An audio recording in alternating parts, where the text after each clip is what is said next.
So yung pong message po natin ngayon ay nagpapatuloy po tayo sa series po ng life skills, no? Ang message po natin ay tungkol naman sa feelings management skills. Lahat to na ngayon pa lang narinig ito, magsabing amen. Pero pagka nagbabasa po kayo ng maraming mga aklat tungkol sa psychology and mga therapy sa emotions, maririnig po niyo yan. And we've been talking about life skills. Life skills are essentials. Ang mga life skills po are abilities that help promote mental well-being and competence in all areas of life in people as they face the realities and challenges of life.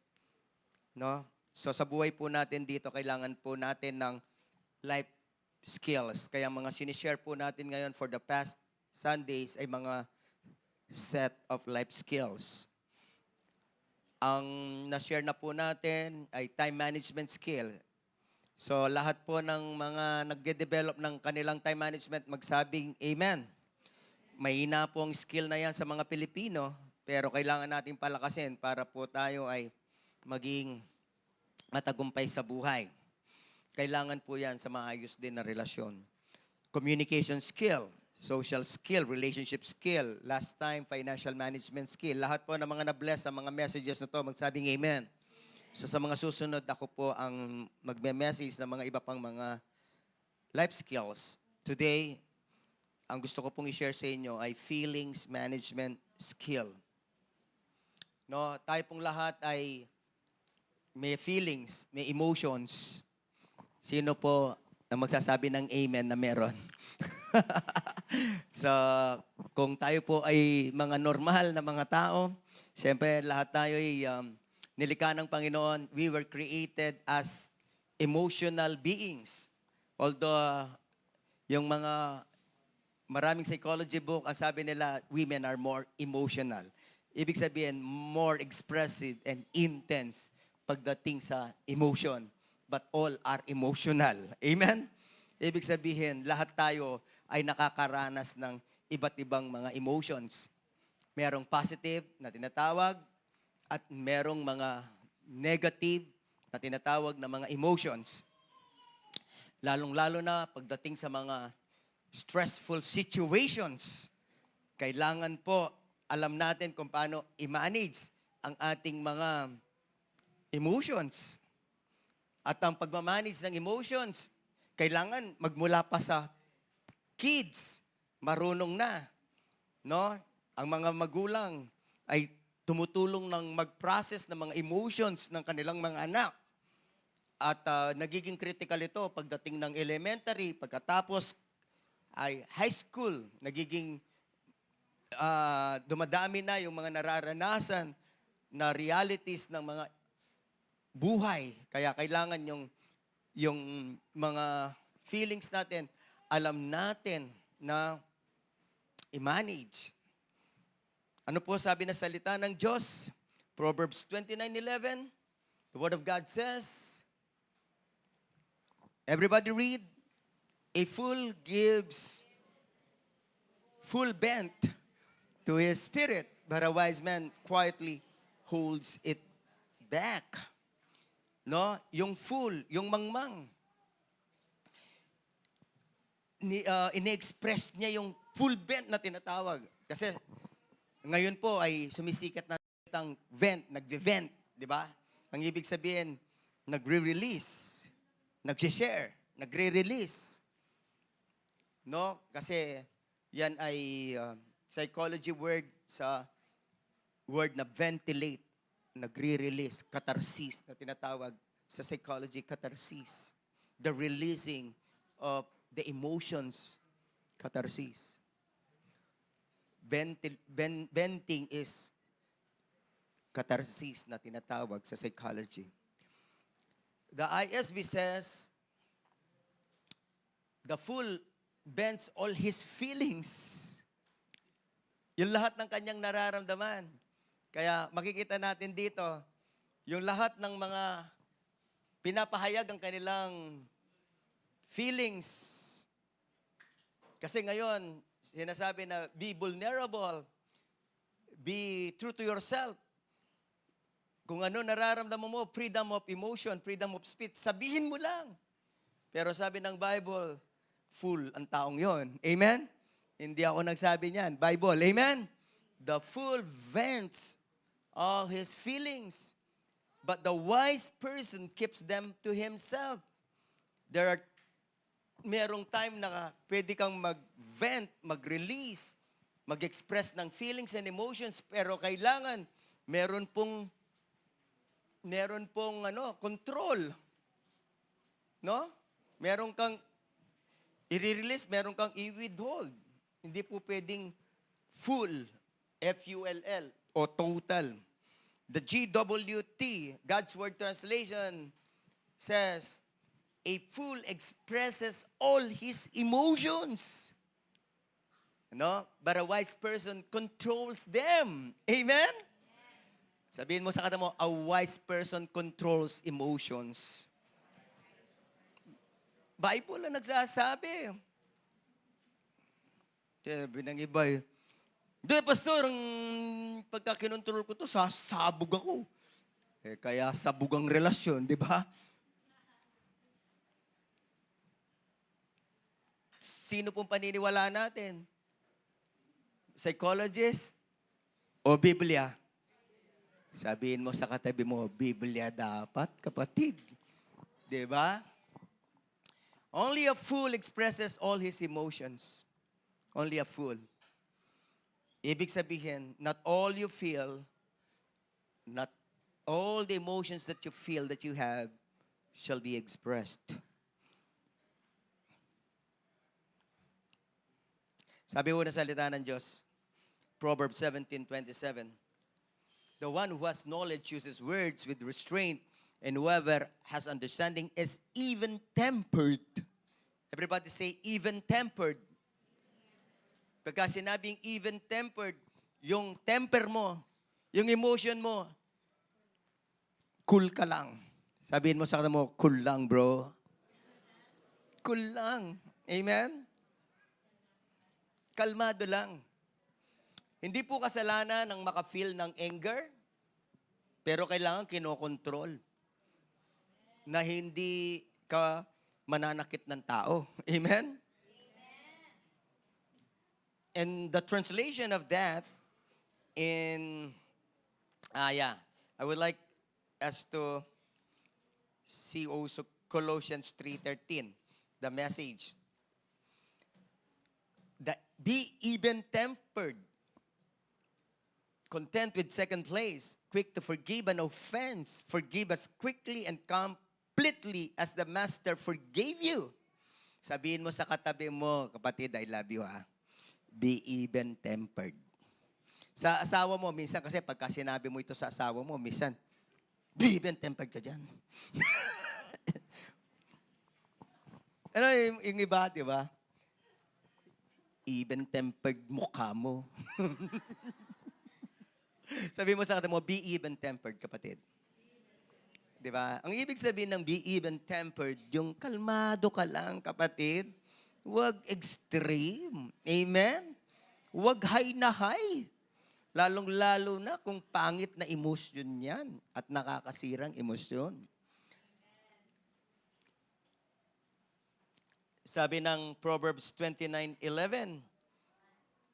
a short-sighted fool always loses his temper and displays his anger, but a wise man uses self-control and holds it back. Nawala, pastor, nawala. I love you. Sabihin mo sa kata mo, mahal ka ni pastor. I love you all. But anyone who loses temper is a fool. Ba't nawala? Ayaw mo yata yung verse, bro. Balik natin. Proverbs 29:11 Amplified. Again, let's everybody read the verse. 1, 2, 3, go read. A short-sighted.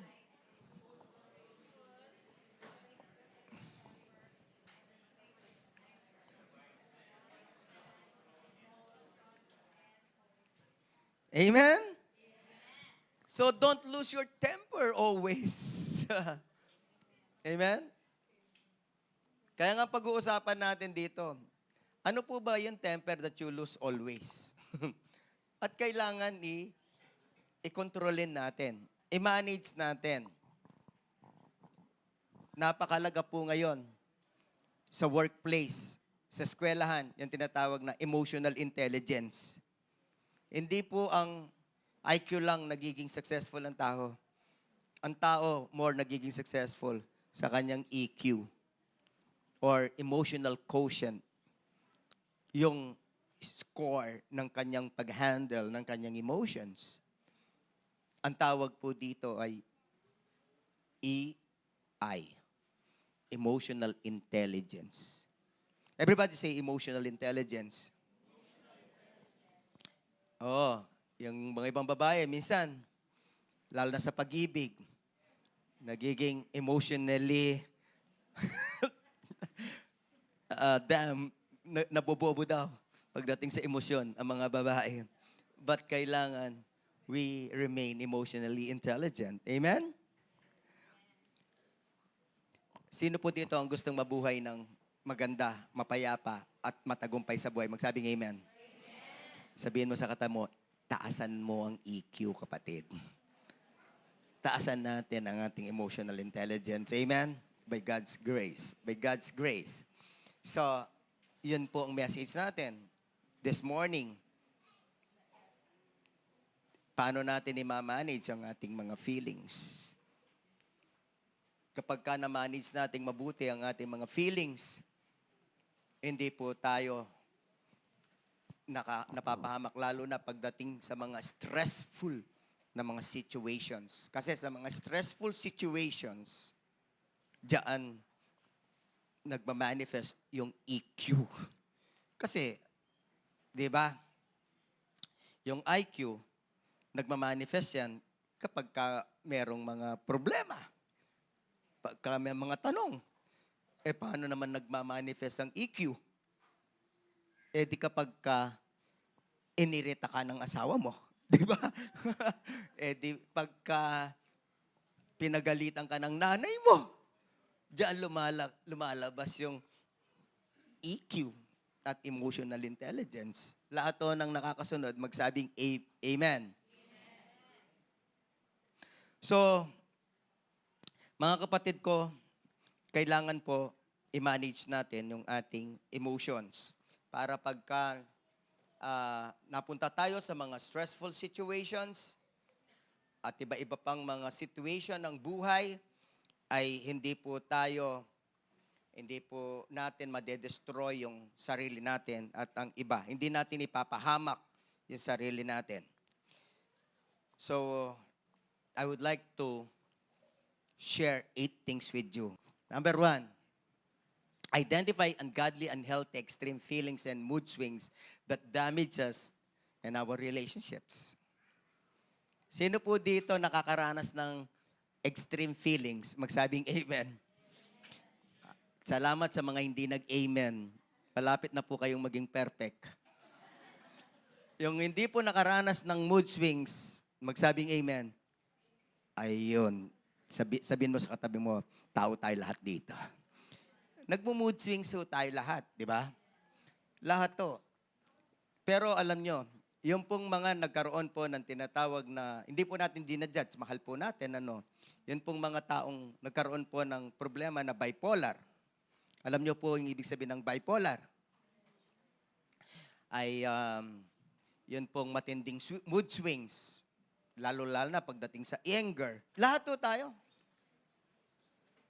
Kailangan, alam nyo, you have to know yourself.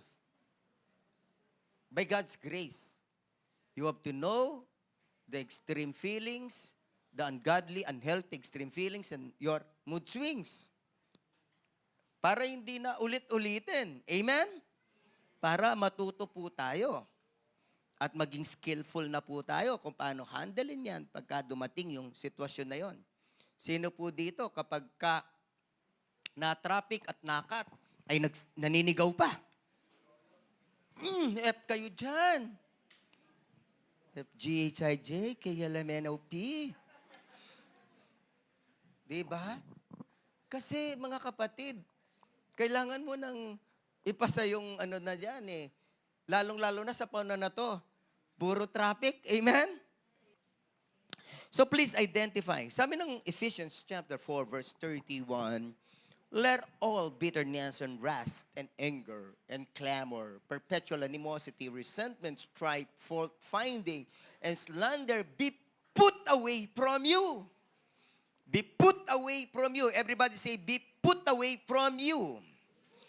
Along with every kind of malice, all spitefulness, verbal abuse, and malevolence.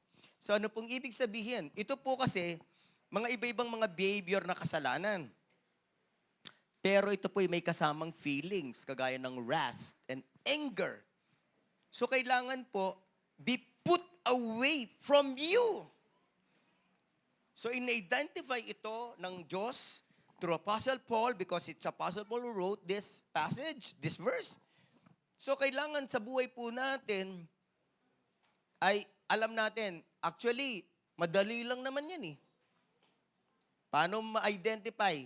Tanong nyo, paano, pastor? Di tanungin mo yung asawa mo.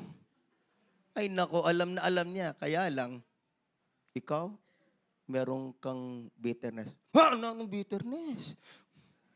Di ba? Tanungin mo kaya yung kapatid mo. Okay, sino po dito na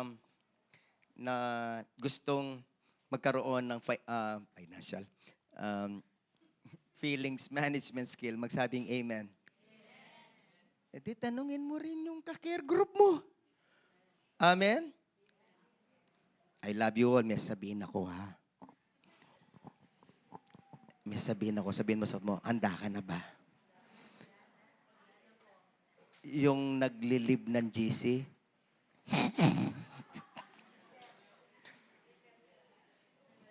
ay, grabe. Diba? Diba? Ang bilis mag-live ng GC ngayon. Mga kapatid, kapag ka nag-live ka ng GC, dahil napikon ka, nagalit ka, alam na this, you cannot manage your feelings. Amen? Yung mabilis mag-block, ba-block ko to, block! Hindi, grabe.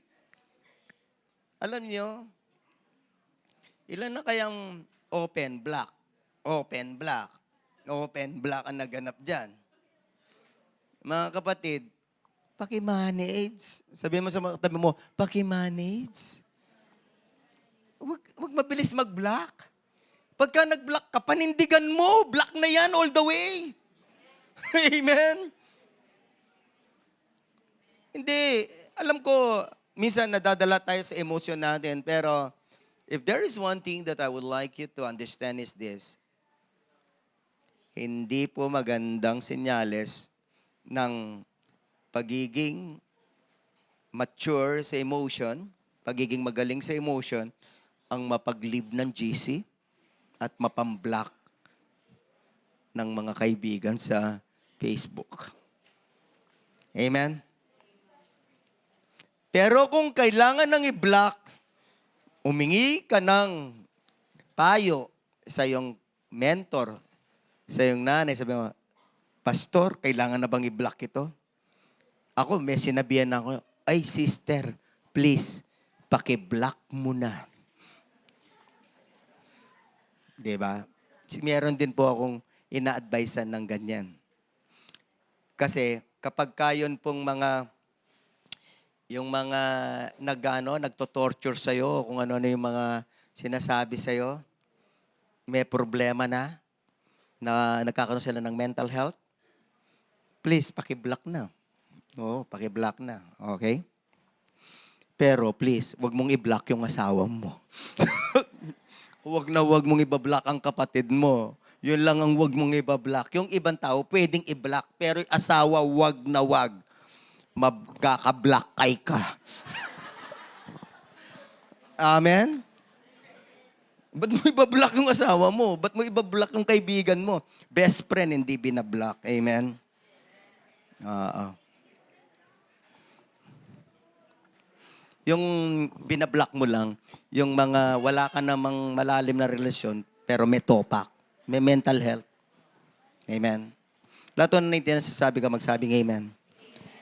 So, mga kapatid ko po, identify yung extreme anger, usually, problem yan. No? Di ba, road rage? Sino po dito ang nag-road rage na? Please, huwag kayo magtas ng kamay. Di ba marami na nagbarilan dyan. Marami na nakulong. Lawyer pa man din, si Tihanki. Amen? Di nyo alam yon, matanda na lawyer yon. Binaril ni Tihanki yung dalawang mag-shota. Yun. Extreme sadness. Baloy po. Alam niyo po mga kapatid, yung iba, lalong-lalo na yung mga melancholic, yung mga malulungkutin ang personality. Please, I love you all. Pwede mo namang i-overcome ang pagiging malungkutin. Amen? No? Kasi pagka naging malungkutin ka, lalong-lalo na yung mga loner, positive yan. Yung iba kasi, I'm a loner. Ha? I'm a great pretender. Loner, may sabihin po ko sa inyo yung pagiging loner na irrational, hindi po okay. May problema sa personality at social life. I love you all. Seek help. Well, we're not supposed to be loners. Amen? Meron po tayong time alone with ourselves. Yung tinatawag na me time, kailangan natin yan. Pero not really a loner. Na gusto mo, nag-iisa ka, nasa sulok ka, at wala kang kausap. Diba?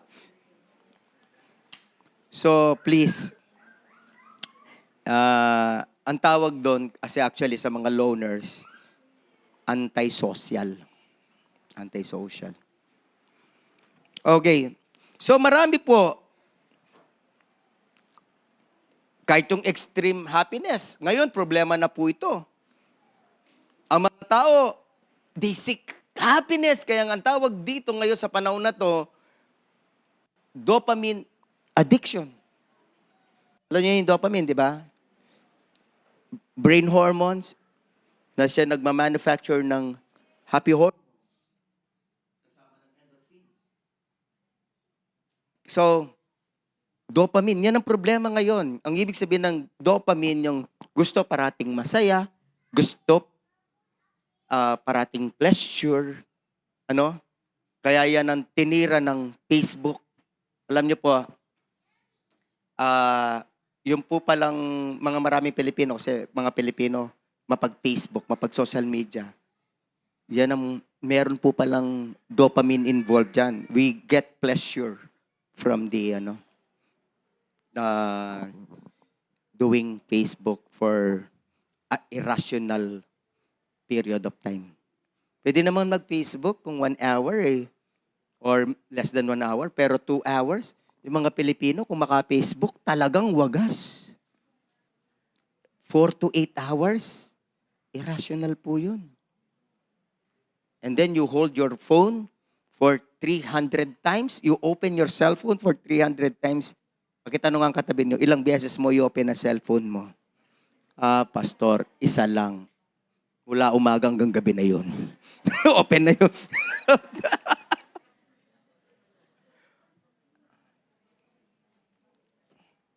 Okay.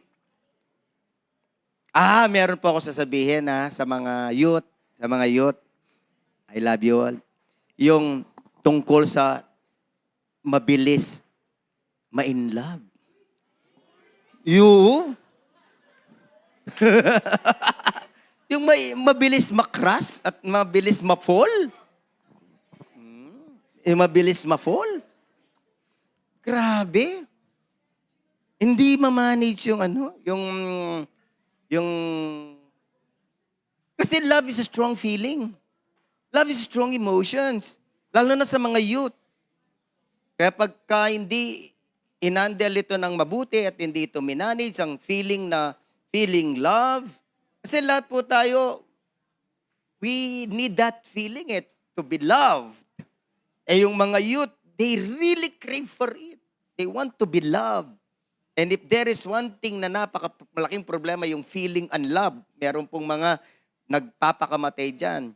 Hindi ma-manage yung feeling unloved. So, di ba? Tumatalon ng building.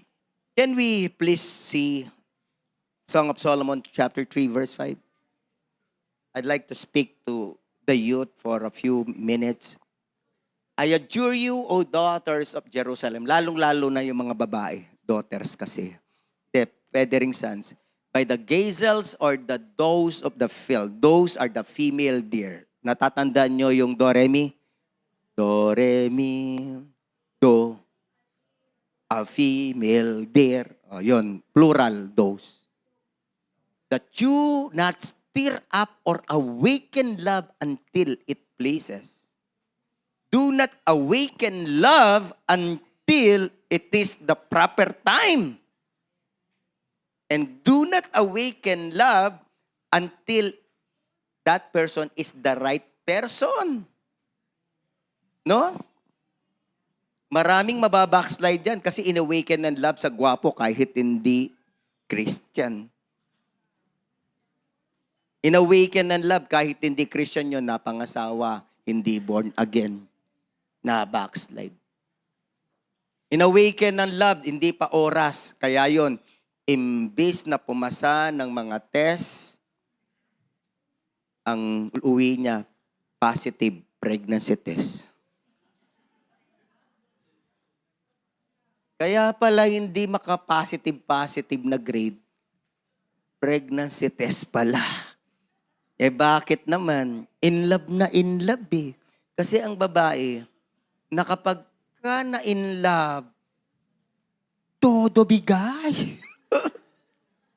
Hanggang bato. Lahat ibibigay. O pag-ibig na makapangyarihan. Pag nasok sa puso, ninuman, hahamakin ng lahat. Masunod ka lamang. Sabihin mo sa katabi mo, sino kasi sumulat nun? Si Balagtas ba? Si Baltazar? Ba't hindi nyo na alam yung Pilipino natin? Taylor Swift na lang ba ang alam nyo? Diba? Nakasulat yun eh. Tapos ang kanta natin, pag tumibok ang puso, wala nang magagawa kundi sundin ito.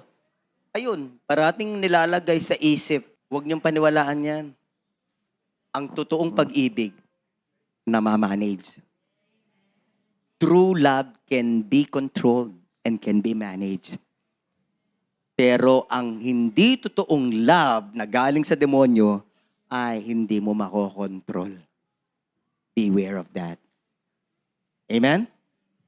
Kaya po sa mga youth natin, hindi po natin ginadjudge yung mga youth natin, pero ini-encourage natin, sobrang encouragement natin na after college na lang. Para at least, di ba? After college, natapos mo na yung college mo, masaya na si nanay, si tatay, nakatapos ka na. Hindi yung hindi ka nakatapos ng college dahil ang pinukusan mo ay ang subject na pag-ibig. Please, identify natin kung ano po ang magiging problema natin. Minsan kasi, problema na natin ngayon, yung iba hindi pa ninyo magiging problema, hindi nyo pa problema ngayon, pero magiging problema nyo yan, mga youth. Sigurado sa kultura natin ngayon, dahil nga sa maraming mga love team na mga nagbe-break naman, ay madaling ma-inlove ang mga youth. Madaling maganap ng nagkatitigan lang ng 5 seconds eh. Wow, in love na ako. Binigyan lang ng kape matayos. Coffee. In love na kaagad. Pira naman. Sabihin mo sa katabi mong babae, o kahit lalaki, huwag kang mapol agad. O yun namang iba, sabihin mo sa kanya, huwag kang papol. Amen? So a lot of feelings, lalo na yung mga, sino po mabilis magtampo? Sino na po nagtampo dito? Pwede naman magtampo, pero kailangan, huwag mabilis at huwag matagal. Pwede na yung 2 minutes. Amen? Tatampo ako sa inyo. Sige, 120, 119. After 2 minutes, dapat wala na. Amen? Pikon. Sino yung mga pikon? Oo, alam niyo yung mga pikon, pakatandaan ninyo, ang pikon talo. Sabihin niyo po sa katabi mo, ang pikon talo. No? Kaya yung mga marami pong mga minsan disciple natin, nasaktan, napiko, nagtampo, no, they cannot manage their feeling. Ganun din. Meron din mga shepherds na hindi rin ma-manage ng mabuti ang emotion, nasaktan sa flock, ayoko na. Nasaktan sa mentor, ayoko na. Hindi po kailangan i-manage. Amen? Number 2 is this, choose not to be ruled or controlled by emotion, but be controlled by the Holy Spirit. Let us not live by our feelings. We live by faith, we live by walking in the Spirit. Kaya, sabi na salita ng Panginoon sa Romans chapter 8, verse 9, Romans 8:9, you, however, are not in the realm of the flesh, but are in the realm of the Spirit, if indeed the Spirit of God lives in you. And if anyone does not have the Spirit of Christ, they do not belong to Christ. Sa translation nito sa NLT ganito, but you are not controlled by your sinful nature. You're not controlled by your sinful nature, by our emotions. Natural emotions. You are controlled by the Spirit if you have the Spirit of God living in you. Sino po dito alam nyo ang Holy Spirit nasa inyo? Nabubuhay ang Holy Spirit sa inyo. Magsabing Amen. Ang Holy Spirit na tinanggap po ninyo nung kayo'y nanalig kay Kristo, yan po ang kailangang mag-control sa atin. So be controlled by the Spirit. And remember that those who do not have the Spirit of Christ living in them do not belong to Him at all. So, if we don't have the Spirit of Christ, we do not have the Holy Spirit, we do not belong to Christ. We're not Christians. So kapag ka nagkakaroon po tayo ng struggle sa ating human nature, sa ating mga emotions, tapos yung Holy Spirit nagkakaroon ng struggle, alam nyo, kapag ka wala kang struggle, hindi mo nakikitang mali ang mga ungodly emotions, hindi mo nakikitang mali ang pagkapikon, mali yung mga iba-ibang mga emosyon na sobra, hindi mo nararamdaman yun na mali, wala kang struggle, hindi mo nararamdaman ang prompting ng Holy Spirit, it might be you're not Christian at all. You do not belong to Him at all, ang sabi ng Bible. The work of the Holy Spirit is always to convict us. And in convicting us, we will feel the struggle. Lahat ng naintindihan, sabi ko magsabing amen. When the Holy Spirit is convicting you of any wrong thing in your life, of any wrong feelings, you will feel the struggle. You will lose the peace of God. Wala kang kapayapaan. Pero pagka in-ignore mo, pinatigas mo yung puso, ala, nagiging ano yung puso? Calloused. At abala po yung calloused. Kalyo, may kalyo. Wala nang nararamdaman yung kalyo, di ba? So, hindi mo na mararamdaman yung conviction ng Holy Spirit. Hindi mo rin nararamdaman yung struggle. Why? Dahil kasi nga, ayaw mong makinig, ayaw mong mag-entertain sa conviction ng Holy Spirit. Ang gusto mo lang yung sinful nature. Gusto mong pakinggan, ito yung gusto ko, ito yung gusto ko. Okay, so please be controlled by the Spirit of God. Do not be controlled by our emotion. Huwag po tayong magpaalipin sa ating emosyon. Kahit anong emosyon po yan, maling emosyon. Number 3 is this. Surrender the ungodly feelings immediately to the Holy Spirit and seek help for the fruit of the self-control. Surrender ka agad, James 4:7. Submit yourselves then to God. Submit ka agad yung sarili mo, yung emosyon mo sa Diyos. Amen? And then, yung fruit ng Holy Spirit sa Galatians 5:23, self-control. Kasi yung sarili mong self-control, hindi uubra. Hindi uubra yung self-control mo. There is human self-control and there is self-control from the Holy Spirit. Kaya nga kailangan, Holy Spirit, kailangan ko yung self-control na nanggagaling sa'yo. And that self-control is supernatural. And you can control your emotion. You can manage your feelings. Amen? So, kung nararamdaman mo, nakakrush ka na sa napofall ka na sa unchristian, Lord, I surrender it to you. Save me. Amen? Oh, yung pang nararamdaman mo pa lang yung mga patibok-tibok ng puso. Nararamdaman to. Ba't ko naiisip siya? Ganun. Surrender na kay God. Amen? And then number 4 is, strengthen godly sets of mindsets. Merong mga nakaraan, bago ako umalis, yan ang mga message natin, mindsets. So, importante po yung mga mindsets kasi ang magdadala sa atin, mindsets. Paano mo ima-mindset ang lahat ng mga feelings mo? Kaya importante dyan yung biblical mindset. Ang biblical mindset actually is having a verse. Nagkaroon ka ng verse, ima-mindset mo siya para makontrol yung emotion na yon, no? Alam niyo po, nung mga youth, hindi ako na in love sa unbeliever. Oh, hindi. Kahit meron ako mga naging kaklase na mga, and siyempre, hindi naman sa, not to brag, but to inspire. Siyempre, minsan, meron mga nagka-crush sa atin, di ba? May nagka-crush sa akin. Pero, bakit hindi ako na-in love? Kasi, na-mindset ko na, hindi ako may-in love sa unbeliever. Biblical mindset. Amen? Na-mindset ko na eh. Kasi pagka hindi mo may-mindset yun, na magkakaroon ka ng human love, but not actually godly love for a non-Christian. And other things, faith mindset, obedience mindset, God's will mindset, overcomer mindset, problem-solving mindset. So, importante yung mga 6 na mindsets na to para tulong-tulong yan. Lalong-lalo na yung letter E, overcomer mindset. Everybody say, overcomer mindset.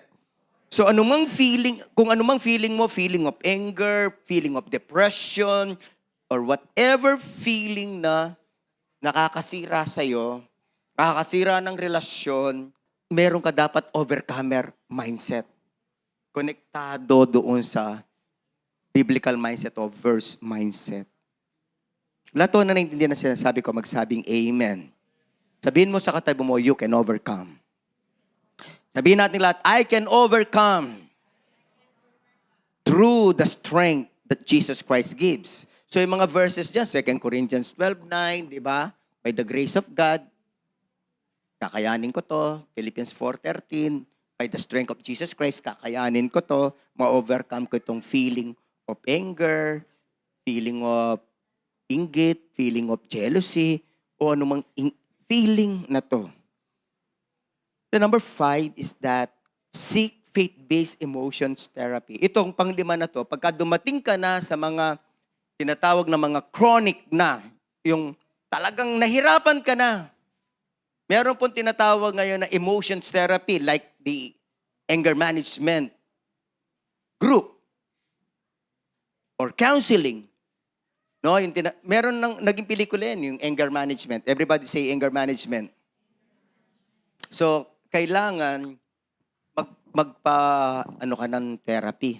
Magpa-therapy ka na. Pero maganda yung emotion, yung faith-based. Ibig sabihin, ang pinag-uusapan, Diyos at salita ng Diyos. Kasi napatunayan talaga na ang mga faith-based therapy ay much more potent, much more effective than the seculars. No? Yung mga sa secular. John 8:32 says, you will know the truth and the truth will set you free. So, kailangan, minsan kasi, meron ka ng verse, pero dahil wala kang accountability, sa therapy kasi, meron pong tinatawag na accountability. Everybody say accountability.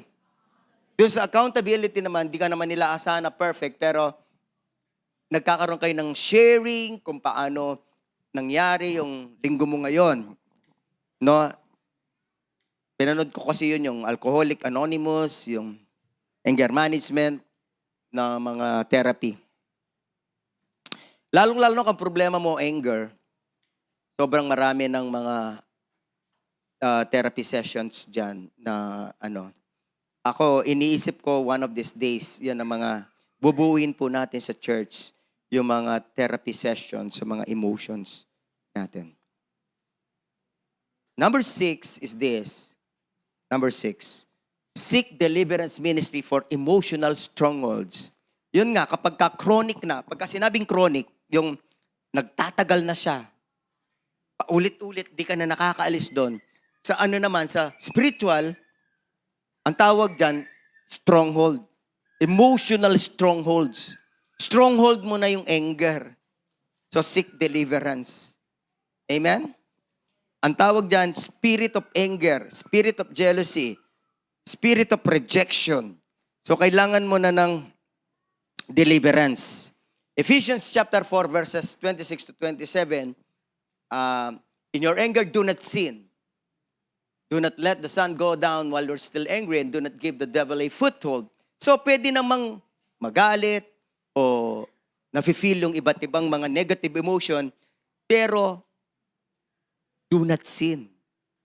In your anger, do not sin. In your jealousy, do not sin. Kasi sometimes yung mag-asawa o yung mga magkakaibigan, magkakapatid, nakaka-feel ng jealousy, di ba? But pwede kang hindi magkasala. Ma-overcome mo yung jealousy.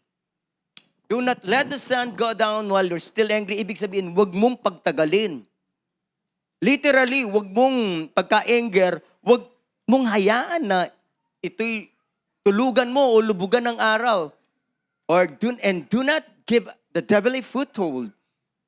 Do not give the devil a foothold. Kaya po yun ang mangyari. Kapag ka ang isa pong extreme na feelings nagtagal, nagiging stronghold siya. So yung mag-iingat kayo sa mga grief, pwedeng mapunta yan sa depression. No? Yan ang mga problema ngayon, malalaking problema. Nalungkot, na-discouraged, na-insulto, nagalit. Wow! Kasi po, yun nga, yung mental health sumasabay sa emosyon. At lalong tumetendi ang mental health kapag yung emosyon hindi na na-regulate doon. So kailangan parehong nire-regulate yung mental, yung mind, at saka yung emotion. Pero it usually, ang pinakamalakas dyan yung mind. Kasi whatever the mind says, whatever prevails in the mind, yun ang magiging product doon sa emotion. So mga kapatid, importante po na lahat tayo, alam natin kung paano natin i-manage, lalo na pagka may stronghold na. Yung merong stronghold na, yung paulit-ulit na, yun ang nagiging problema nyo na sa pamilya, problema nyo mag-asawa, yung galit, yung selos, yung iba't iba pong mga offenses, no? yung oversensitive, kailangan po i-manage na yan. And number 7, equip self with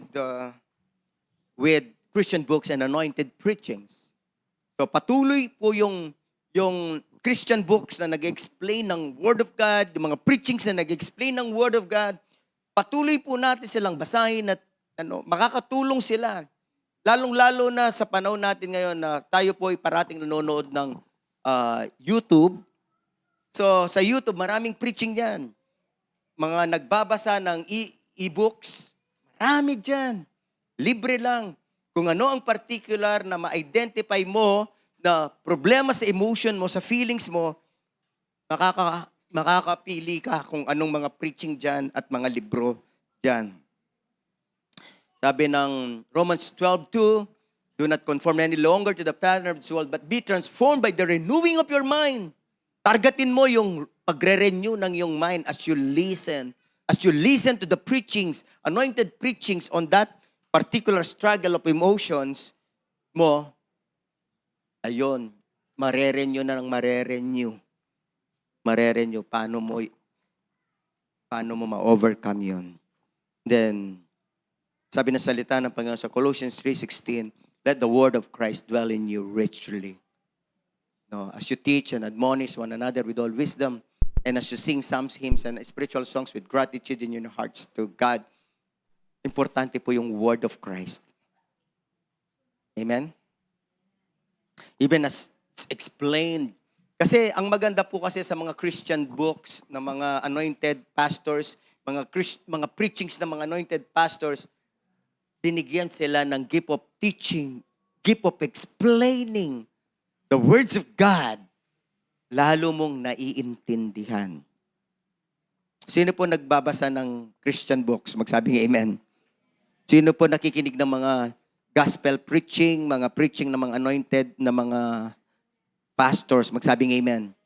Please, yan po yung ugaliin po nating panoorin weekly sa ating pong mga YouTube na sa ating social media. Huwag pong puro TikTok, okay?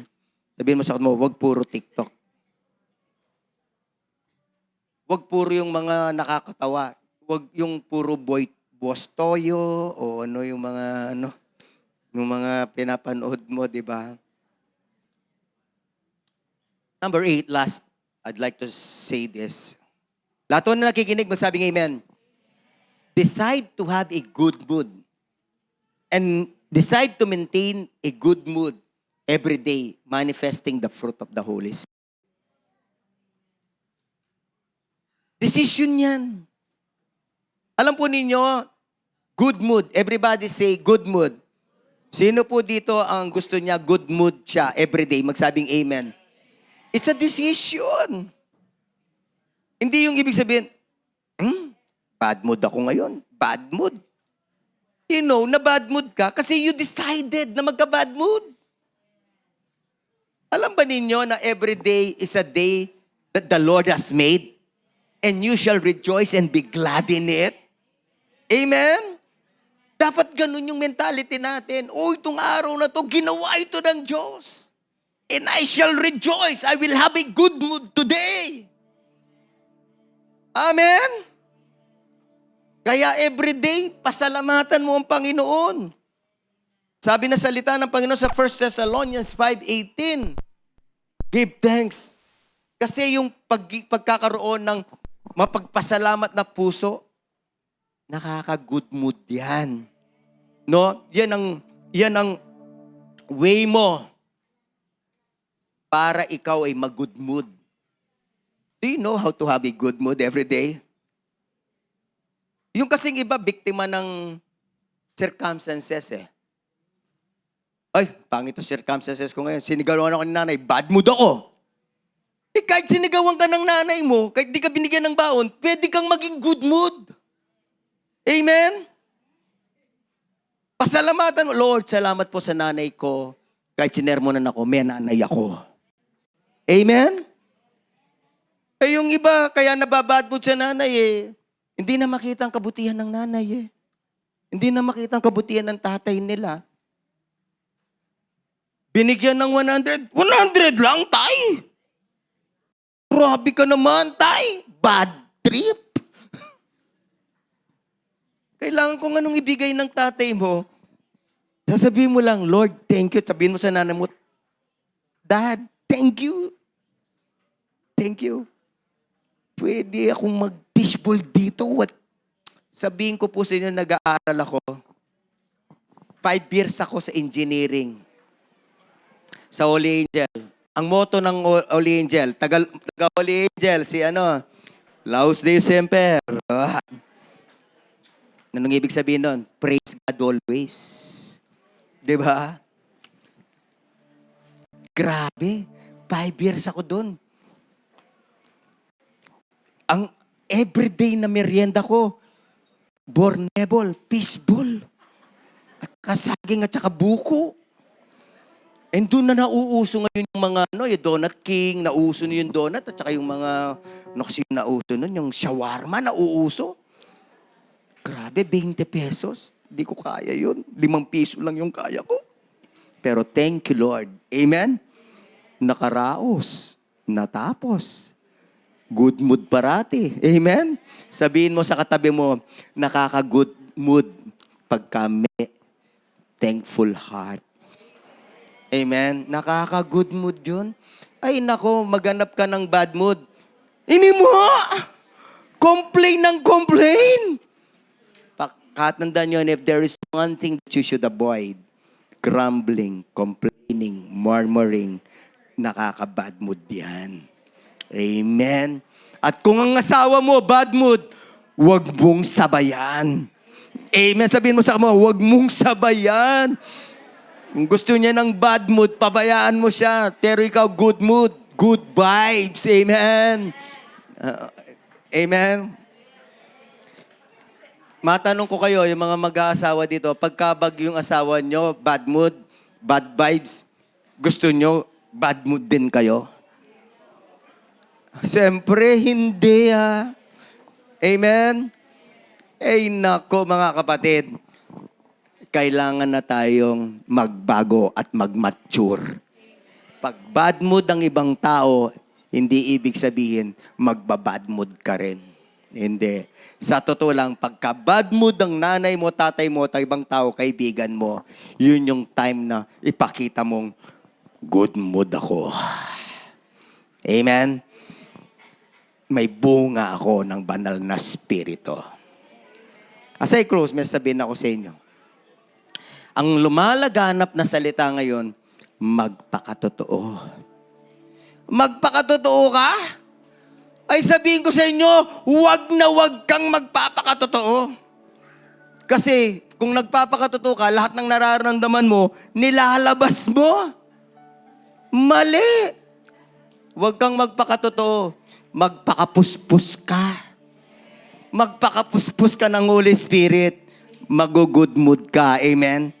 At ang umpisahan mo, magpasalamat ka parati. Ano sabi ng 2 Thessalonians 5:18? Give thanks in everything. Give thanks in all circumstances. Sino magpapasalamat sa Diyos para mag-good mood? Tumayo. Palakpakan natin ang Panginoon. Hallelujah! At lahat ng mga Kristiyano dito, parating good mood every day. Good mood every day. We rejoice every day.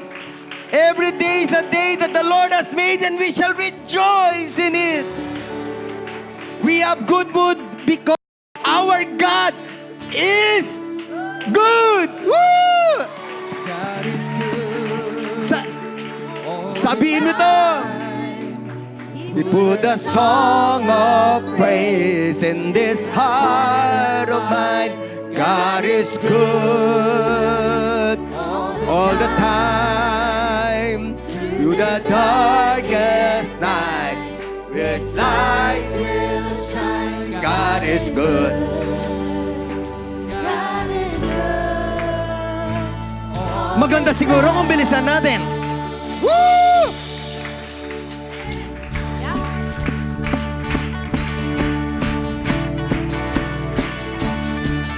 God is good.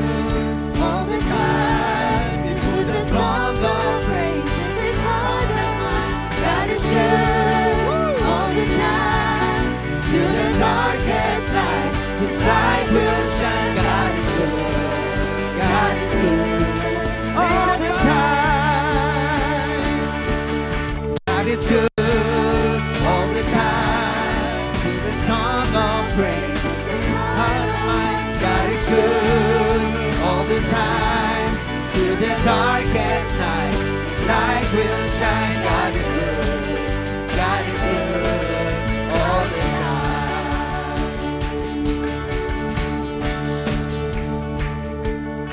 Though I may not understand, if you're walking Through the valley, there are shadows all around. do not Do fear. not fear, He will guide you, He will keep you safe and sound.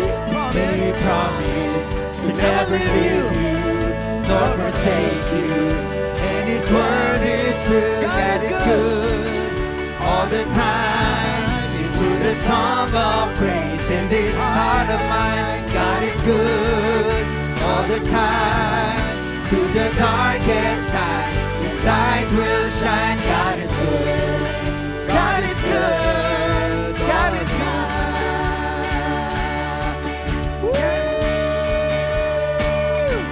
God is good. Palakpakan po natin ang Diyos na mabuti. Sa lahat ng araw, sa lahat ng panahon, sa lahat ng oras, ay mabuti siya. Di ba?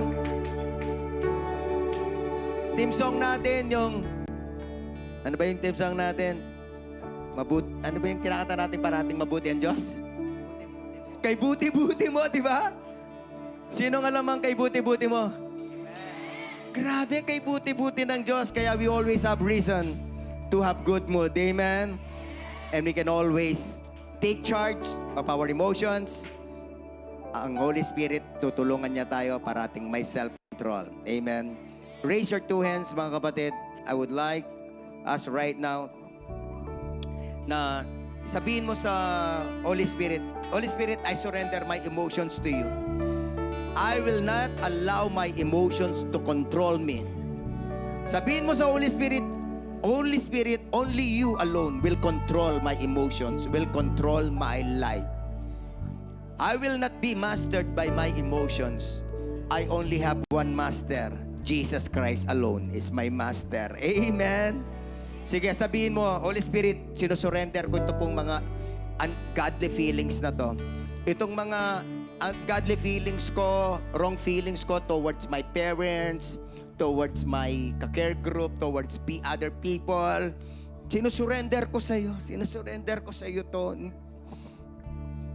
And I would like to pray for deliverance this afternoon. Be set-free, kapatid. In the name of Jesus. Sa iyong lahat ng mga negative emotions, sa iyong family, sa iyong magulang, sa iyong anak, lahat ng mga negative emotions mo sa iyong mga ka-care group o ibang tao, may sabihin ako sa iyo, hatred is a strong feeling. Please do not hate anyone.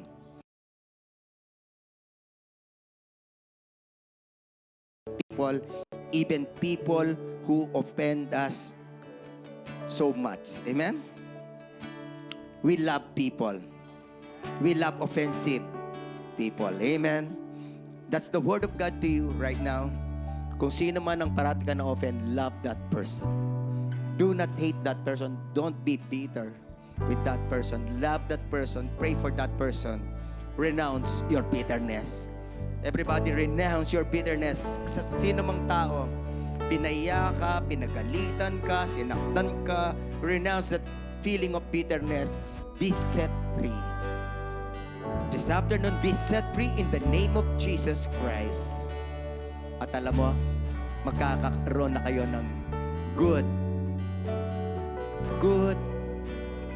mood sa taong yan. Amen. Hallelujah. Lord Jesus, please, destroy niyo po lahat ng gawa ng diablo sa emotions ng aking mga kapatid. Raise your two hands. Lord, destroy niyo po lahat ng mga maling gawa, mga deceptions ng diablo sa mga emotions ng aking mga kapatid. Sirain po ninyo, Lord Jesus. Sirain po ninyo. And I pray for their heart, for their emotions, na pleasing at glorifying sa iyo. Amen. Salamat po sa mga bisita po natin sa umagang ito. Salamat sa inyo, kay Lady. At saka, ano pangalan mo, Pogi? Ha? Bricks? Salamat, ha? pag-pray namin, tinanggap niyo si Jesus. Huwag niyo kakalimutan yung araw na to, ha? June 2, tinanggap niyo si Jesus sa puso ninyo. Ibibless kayo ng Panginoon. Babaguhin kayo ni Lord. Gagawin kayo ni Lord na matagumpay sa buhay. Pag-pray natin sila. Lord, maraming salamat po sa mga bisita namin kay Briggs, kay Lady. Salamat, dinala niyo po sila dito. And we pray na ang pagtanggap nila kay Jesus sa araw na ito, itatakan ng Holy Spirit. Genuine. At sila'y mabubuhay para kay Jesus. Magiging totoong Christian na po silang sumusunod kay Jesus, sa mga salita ni Jesus sa Bible. Yun ang kanilang hahanapin, ang pagsunod kay Jesus. Bigyan niyo po sila ng mga kaibigan na Christian. Bigyan niyo po sila ng mga mentor na mag-guide sa kanila, na mag-disciple sa kanila. I-bless po ninyo ang kanilang pag-aaral. I-bless niyo ang kanilang kalusugan. I-bless ninyo ang kanilang pamilya. Hallelujah. Hallelujah. In closing, raise your two hands. I would like to bless you, number 6, 24 to 26. The Lord bless you, mga kapatid. Bless your mood. Bless your health. Bless your mind. Bless your family. The Lord keep you. Protect you from COVID flirt and from other COVIDs and from other demonic harms. The Lord make His face shine upon you and be gracious to you. You will succeed. You will prosper. You will live in victory. The Lord turn His face toward you and give you peace of mind and peace of heart. Shalom. All glory to Jesus. All glory to Jesus. God is good.